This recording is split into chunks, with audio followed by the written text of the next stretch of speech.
Is that what you go by? You go by Charlie, not Chuck or Chucky or No. Seatown?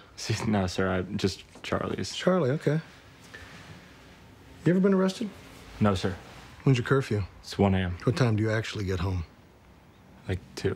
That's not 1 o'clock, is it, Charlie? No, sir. It's And not. you said your curfew was 1. Yeah. Yeah. Relax, I'm not a cop. All right, I'm not even getting this the whole day, but obviously a story like this, probably the objective is to move the audience. So I wondered, when you got the script, were you immediately moved by the story, or Yes. okay? I was. I read the story. The script was great. You know, just reading it, I got misty. So that's a good sign. You know, that when you just see it on the page and it gets you misty, you know that this has got real potential. So that was one of the reasons that I was like, I wanted to fight for this, because I'm also more of a comedic actor, and so to get an opportunity to do drama is very rare. So I had to go in and, you know, I had to read for this, and I had to work for it. But you get from dramatic actors who do comedy, they said that comedy is hard, and it's a little. So what's your take on? Are they lying? Is drama hard, or what's your take? No, drama's. They're both challenges. They are. They're both challenges, just in different ways. And it's funny though, both of them require tremendous amounts of vulnerability. If you're going to be in the comedy world, you have to be willing to look foolish, and that's hard for people to do sometimes. And if you're going to be on the dramatic side, you have to be vulnerable to your emotions, and that's hard to do also. So it's just, but they're the same. Vulnerability. Are you willing to be vulnerable?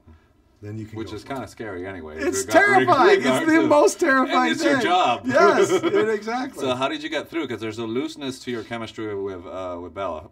So rehearsals, no rehearsals. How did you guys? We did rehearse. Okay. I was very impressed with Bella and Patrick with their work ethic. They, you know, on our free time, and I've been on a lot of movies. When you get free time, you're gone. You don't think about it. You don't hang out. You just go.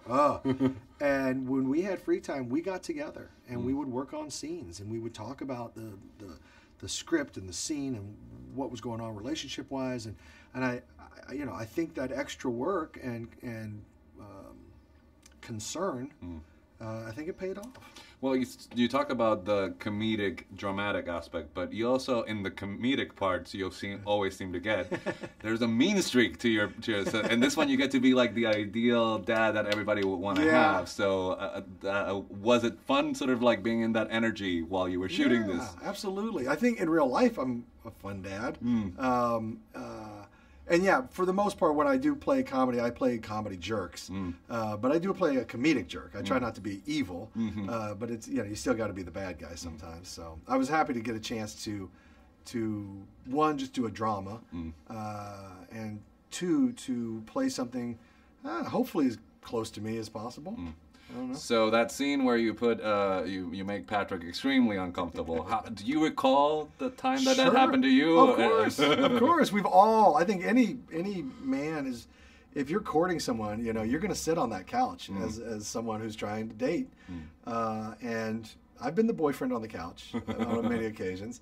I've had, for the most part, I've had pretty gracious dads, you know.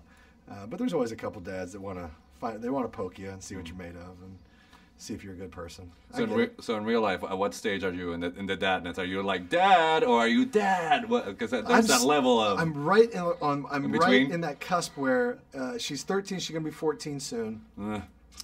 8th grade. You know, it's that thing where it's, oh boy, like she still loves me, but then she's evaluating. But she's also like, I gotta keep a distance a little bit. So it's a little heartbreaking right now. And then I understand that that'll happen for a year or two, and then they'll come back, which that's what everybody tells me. Yeah, we'll talk in 2 years. All right, man. Nice talking to you. Nice talking to you.